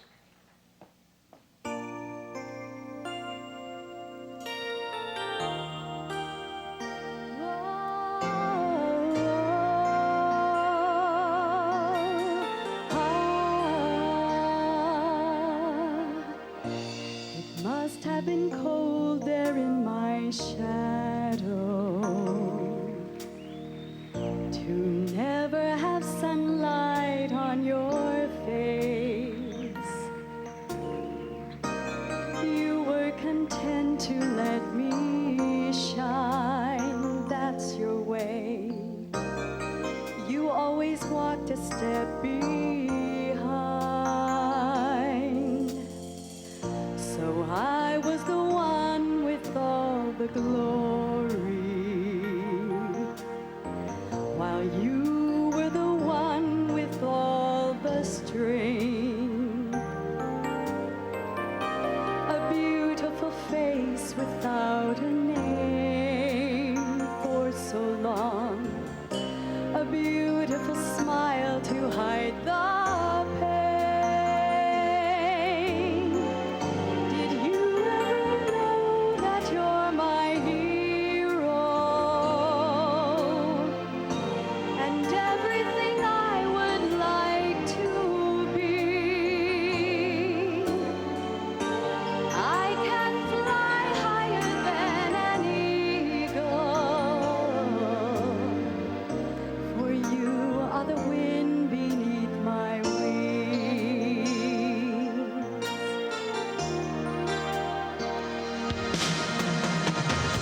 It might have appeared to go unnoticed, but I've got it all here in my heart. I want you to know I know the truth. Of course I know it. I would be nothing without you. Did you ever know that you're my hero? And everything I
Thank you, Rhonda.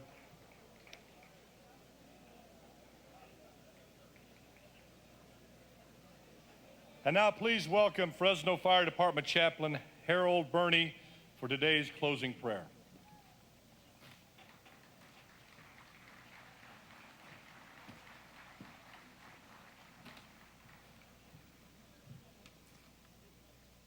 May we all stand, please.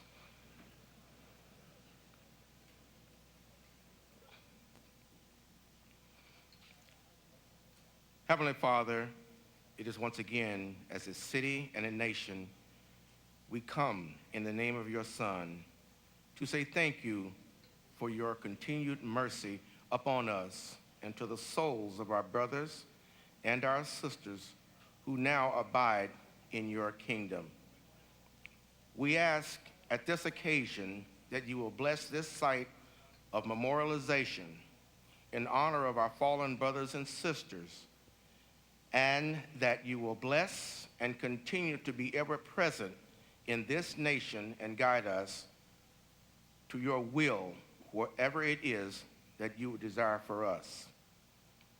We thank you for all that have traveled here today, and we ask that you would please return them to their destination in a prospective manner. Our continued prayer to you is that you will bless the families that are now saddened by the loss of their loved ones, whether they were firefighters, Port Authority officers, transit officers, or emergency staff, and of course, our co-workers and the neighbor next door. We ask that your angels of mercy will be with us always. Lord, we pray that in the name of your Son, that you will please release us from this dedicated site, but not from you. This is our unified prayer to you in your Son's name. Amen. You may be seated.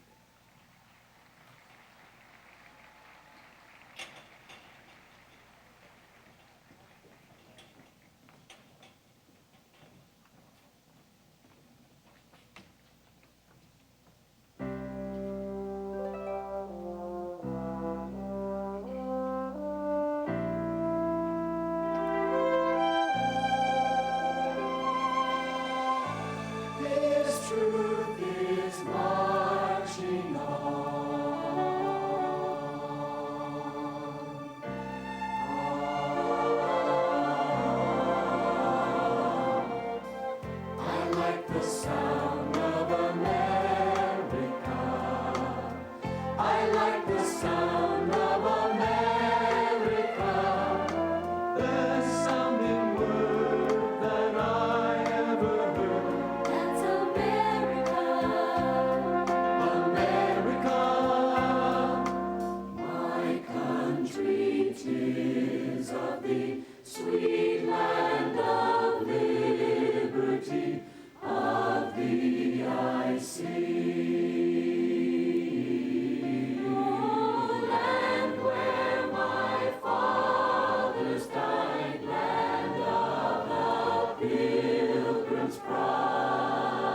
Ladies and gentlemen, it's my pleasure to introduce the man who made today's memorial event possible, the President and CEO of Pelco and a true American patriot, David L. McDonald.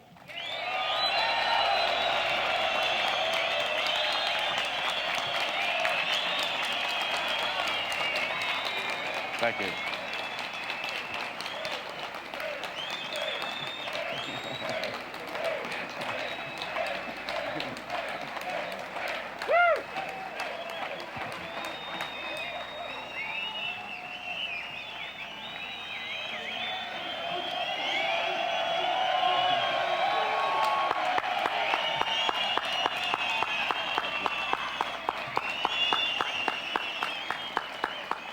Oh, as General Yeager said, you're eating into my speech time.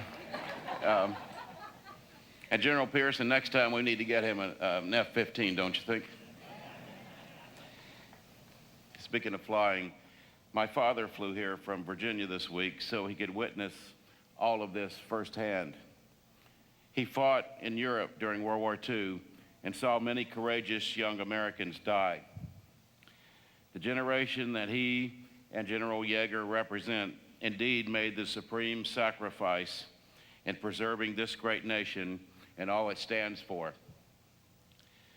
Their hard-fought victory gave all of us the most precious gift possible, the distinct honor of now carrying that torch of freedom forward ourselves.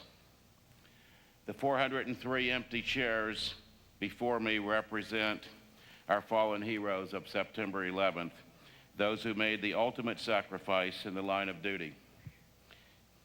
They, and many of you right here, rushed into harm's way and conducted the single most profound rescue operation in all of history, saving no less than 25,000 lives that horrific day.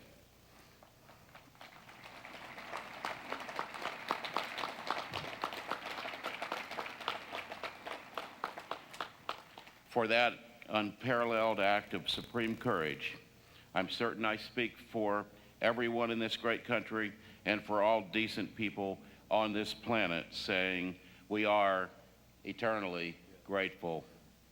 Thank you.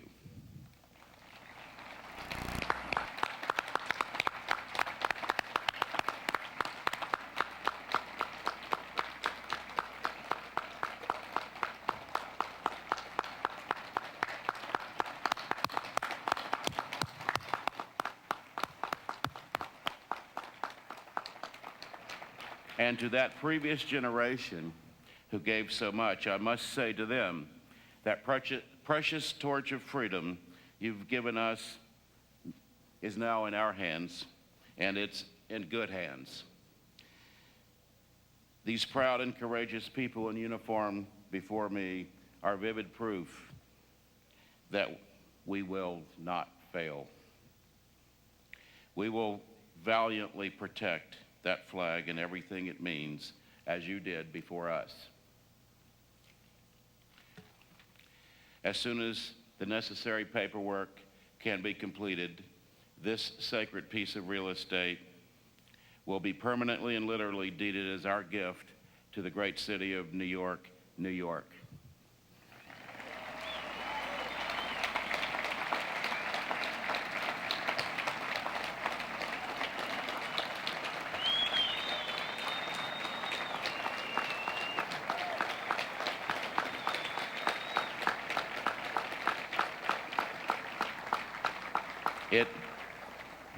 It then will stand forever as a tribute to all who proudly wear these uniforms and to those who gave their lives protecting the rest of us. For all of us who put this weekend's events together, it's been a passionate labor of love and a source of inspiration for us that will last literally a lifetime. Thank you for honoring us by being here and making our dream come true. Thank you.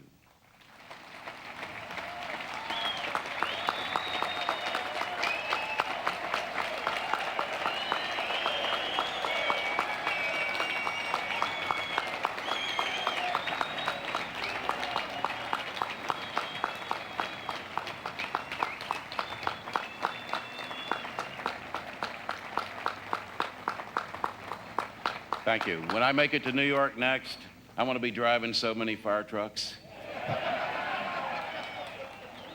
And it won't be safe, but it'll be fun.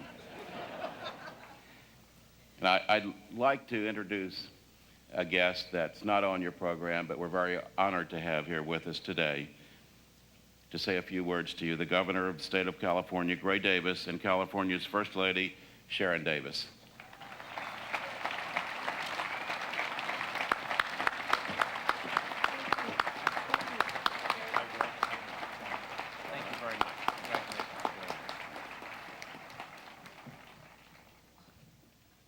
Thank you very much, Mr. McDonald, and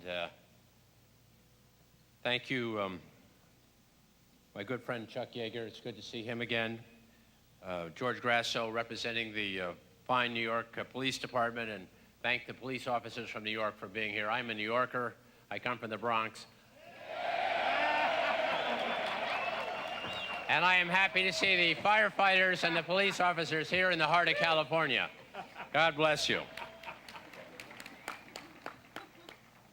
And I want to thank my colleagues who spoke earlier, Secretary of State Bill Jones, Assemblymember Mike Briggs, Mayor Alan Autry, and Mayor Joe Flores of Clovis. We had in the Capitol a day of remembrance 29 days after this horrific event on September 11th. And I am pleased to say that Lieutenant Doug Sloan came out representing the New York firefighters. Every time his name was mentioned, he got a standing ovation. Firefighters in New York have reminded America what real courage is about.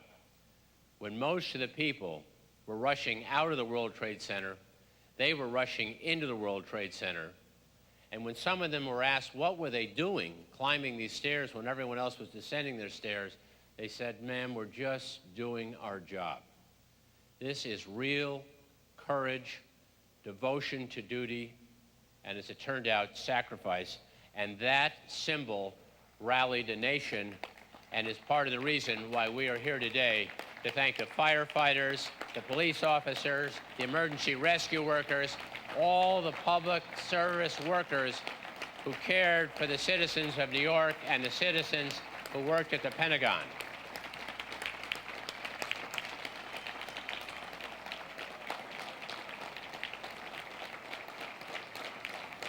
I am very proud to tell you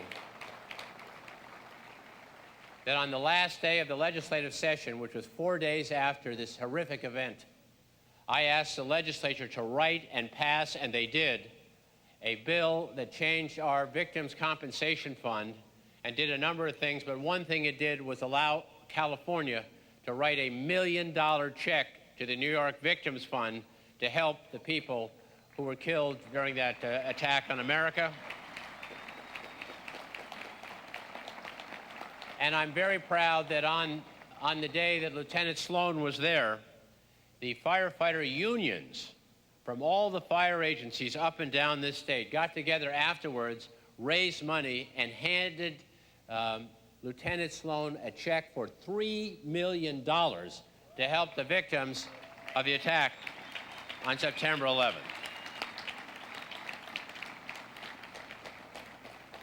My friends, on September 11th, freedom itself came under attack. And we have come here today to honor the victims and the heroes of this great American tragedy. Approximately 4,000 people were killed on September 11th, and make no mistake, they were killed for one reason. They were Americans. And when one American is attacked, all Americans are attacked, and that's why you see all America coming together, standing behind President Bush, saying, "We are behind you, Mr. President, as you wage war against these terrorists who created this horrible attack on America. The President will win the war, and we will win the peace to make sure this tragedy does not happen again."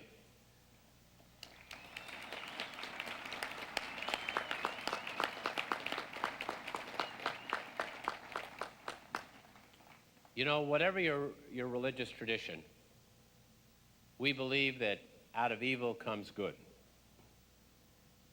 And I am looking at the good that comes out of this evil. Because we have to find a way, and we are doing it today, in part, to become better people, more loving, more caring, more concerned about our family, our friends, our neighborhood, our country. We owe that to the 4,000 lives that were sacrificed on September 11th. This is a very good beginning today, but we have to pledge the rest of our lives to be worthy of the people who gave their lives on September 11th. Another positive thing that happened on September 11th, there is a renewed appreciation for anyone who wears a uniform. I fought in the Vietnam War 32 years ago. So it means a lot to me when I see today appreciation for people serving in the military overseas, serving in the National Guard right here in Fresno, serving in the Coast Guard, serving as firefighters, serving as police officers, serving as nurses, serving as teachers, serving as working people who build the buildings and will rebuild the World Trade Towers. All these people who by choice chose a harder road, a harder lot, a lot less well compensated, but did it out of a sense of love of country and a desire to serve. All of these people have now grown in the public estimation in America. The people who serve America are now the heroes of America, and that's the way it should always be.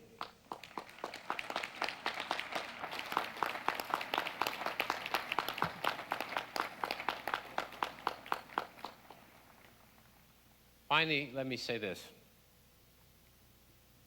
When you're looking for inspiration as to how you can become a better person,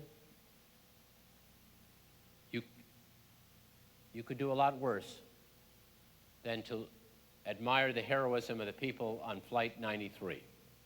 As you know, all 4 flights that were hijacked and lost on September 11th were headed to California. Now, that may have been because the flights had a lot of fuel on them, but of course there are overseas flights that have even more fuel. Whatever the reason, we lost at least 105 people, maybe more. 3 of those flights were headed to Los Angeles, 2 out of Boston, 1 out of Dulles. 1 was headed to San Francisco out of Newark. Originally, all flights were supposed to take off within 11 minutes of one another. But for some reason, as fate would have it, the flight out of Newark, Flight 93, was delayed 45 minutes. So when it took off and was subsequently hijacked, people started using the phones on the plane to call their loved ones at home to tell them they loved them and they'd been hijacked. Now, for just a moment, you can put yourself in the mindset of people before September 11th. Hijacking did not necessarily mean you were going to lose your life. It meant you were likely to land in a place you didn't intend to go, and the hijackers would make a political statement, but you had a good chance of surviving that experience. All that, of course, changed on September 11th, and when the Northern Californians in the main called their loved ones to tell them what happened, they learned in an instant what their fate was going to be. They learned that the 3 flights before them had been flown into the World Trade Center and into the Pentagon, and presumably all had been killed, and that many other Americans had been killed.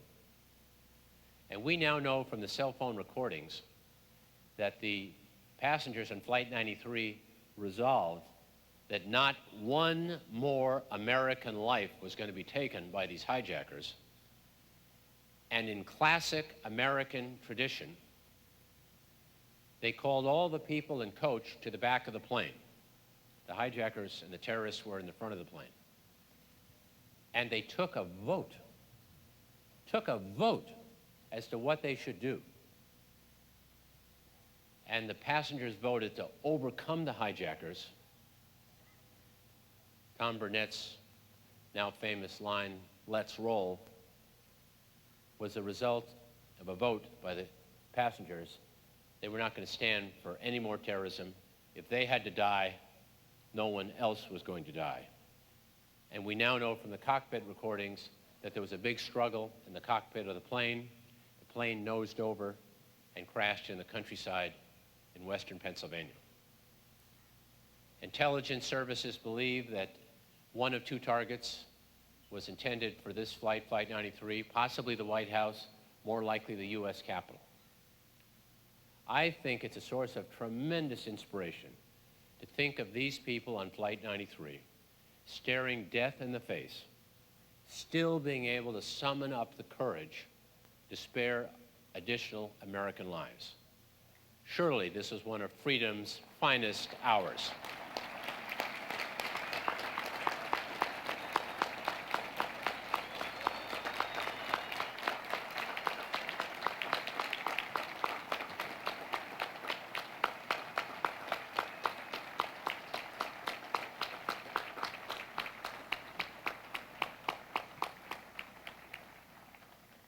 Finally, I want to thank all of Fresno for coming out in record numbers.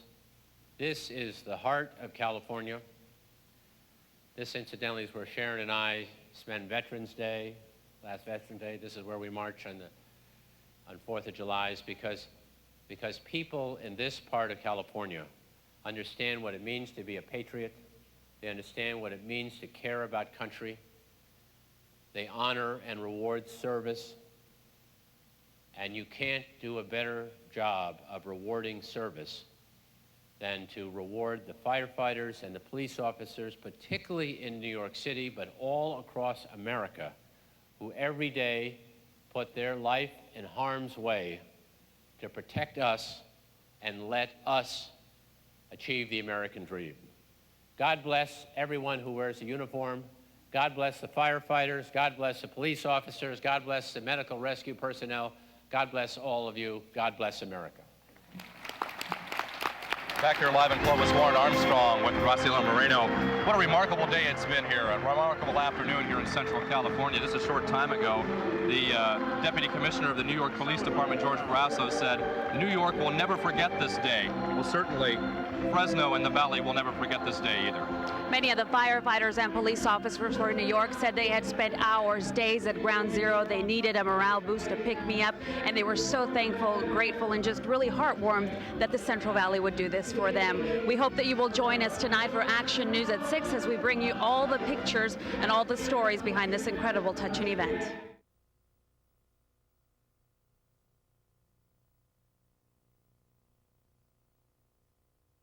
The California Memorial Dedication Ceremony was a historic event that brought thousands together. Action News reporter Martha Guzman joins us from the newsroom with what it meant for those who attended the event. Martha? Well, Gene, thousands of people from this community brought their American spirit to the memorial dedication ceremony this afternoon. Friends, neighbors, and strangers came together to give New York's finest a heartfelt thanks. A day to remember, a day to give thanks. The California Memorial Ceremony united thousands of people from this community in honor of America's new heroes, those who made it to the ceremony and those who were there in spirit. It means everything. I mean, I followed it from the very beginning, and I'm following it here. Pepsters from Buchanan High School cheered New York firefighters and police officers as they arrived to Pelco headquarters by the bus loads.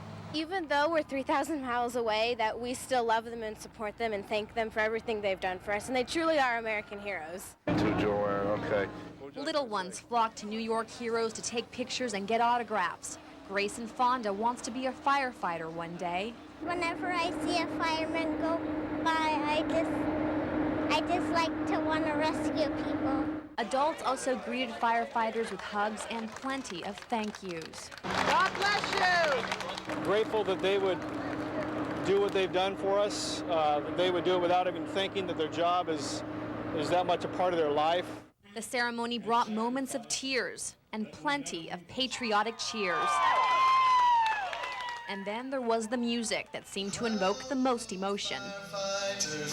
The singing, it just brings you to tears, and how you can represent a country as wonderful as ours and how we took it for granted for so long. On this day, nothing is taken for granted. It's a memory that many will hold on to for generations to come.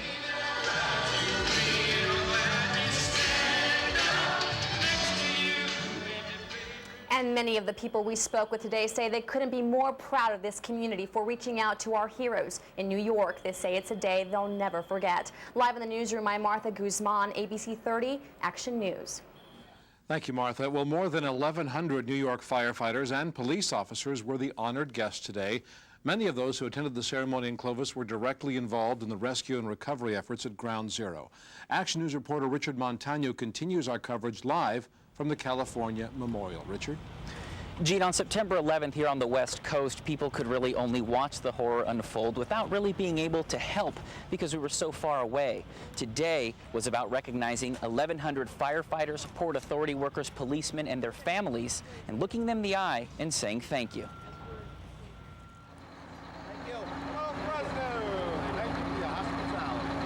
America's bravest and finest arrived from New York City by the busload to a genuine hero's welcome. Firefighters like Lieutenant Rudy Weindler say it's been amazing, but he quickly brushes off any hero talk. Everywhere we went, people shaking our hands, welcoming us to their town, and it's really in honor of the 403 empty seats out there. Those are the true heroes. September 11th, Lieutenant Weindler was in Manhattan on his day off when he saw the smoke. He borrowed gear from the nearest firehouse and headed straight to Ground Zero, where he spent 12 days straight trying to save people. He received a special recognition today. If I may, I'd like him to stand up and be recognized so we may honor his tireless efforts. In the fire department, we lost 343 brothers. Of those, I knew over 100 personally. It breaks your heart to go from funeral to funeral, and you see little kids and wives, and it's really heartbreaking. His story, one of 1,100 here today, and thousands more back at home.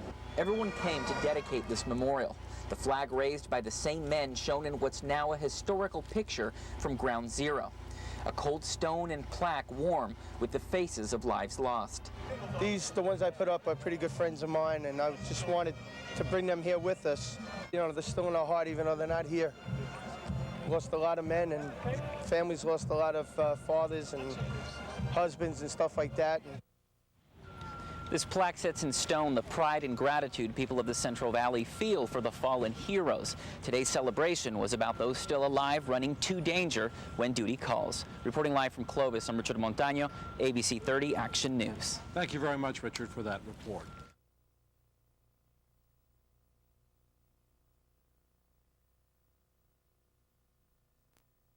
More than 1,100 New York City firefighters, police officers, and families of World Trade Center victims are back home tonight after a whirlwind trip to California. That's right. They were guests of a Fresno-based security firm for the dedication of a memorial honoring fallen heroes. Sarah Wallace was the only reporter to travel with the group, and she's here now with more. Sarah? Rob, Roz, when we first heard about the offer by a Fresno businessman, our reaction was typical. Why would the CEO of Pelco do this? Charter 5 jets for people he'd never met. By the end of the weekend, all of us came to the conclusion this was simply a staggering act of generosity. Most of the firefighters and police officers went to get away from the hurt. What they didn't know was how much they'd be healed. Were you surprised when you heard about the offer? I was, yeah, and just couldn't pass it up. After everything that's going on, it's just, it's good to get away. So you guys were digging all through here? We were digging all over here. This is very heartfelt that to have the love and support from the West Coast, and because this happened on the East Coast. The ride down, the air traffic control, you know, sending messages to us, that was surprising. That was nice. They took a collection, and I had no idea that they were taking a collection for us. And when they handed me a wad of money for all 9 flight attendants, we were just about flabbergasted because no one ever does this. First of all, just to be invited was shocking, but all this is amazing.